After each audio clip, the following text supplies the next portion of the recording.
Инклюзия начинается с детства. Сейчас дети с инвалидностью могут посещать образовательные учреждения вместе со сверстниками. Радует, что в детских садах создаются инклюзивные группы. Сегодня мы хотим познакомить вас с дошкольными учреждениями, в которых занимаются детки с синдромом Дауна. Детский сад номер 1 «Звездочка» является первой инклюзивной площадкой для детей дошкольного возраста. Работа над программой поддержки семей, воспитывающих детей с инвалидностью, началась в 2009 году, еще до реформы системы образования.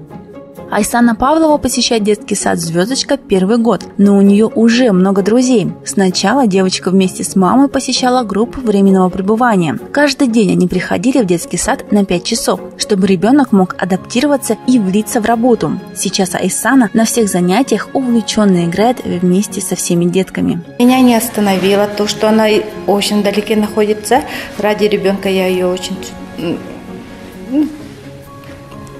вожу. И мне очень понравилось. Мы сперва посещали ликотеку на полдня. И через неделю уже педагоги и воспитатели уже заметили, что Айсану уже можно перевести уже в обычную группу со своими сверстниками. Меня очень это порадовало. И когда ее перевели в обычную группу, да, все равно каждый день с моим ребенком занимаются дефектолог, логопед, психолог, музыкальный руководитель тоже индивидуально берет иногда ее. Поэтому очень заметно стало, как моя Айсана уже стала развиваться, как она раскрывается. Она даже рассказывает не так простыми словами, а своими уже жестами, мимикой уже рассказывает, что она делала в садике.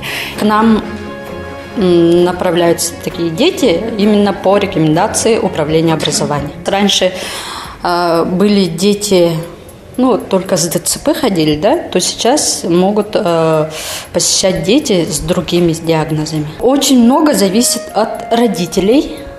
Если есть поддержка родителей и понимание с их стороны, то адаптация ребенка, работа с детьми проходит очень гладко и, так сказать, легко для них.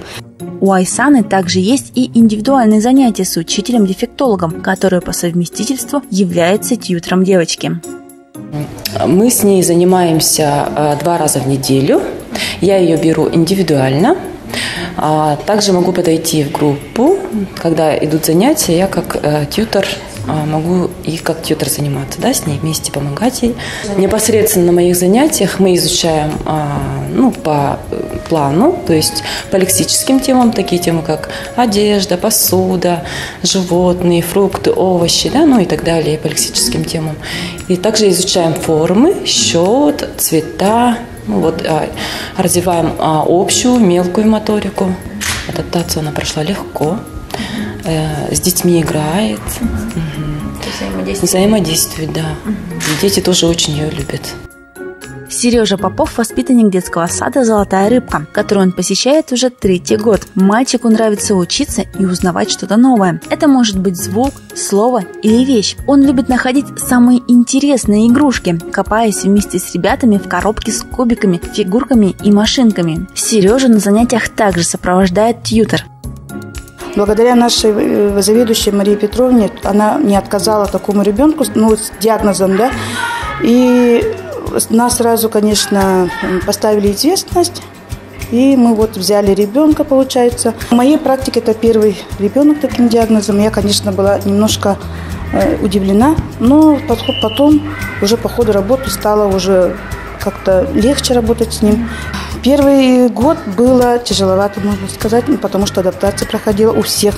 И у Сережи, и у всех детей. А сейчас он уже привык к детям, и дети его полюбили, и родители любят, и все специалисты детского сада любят его.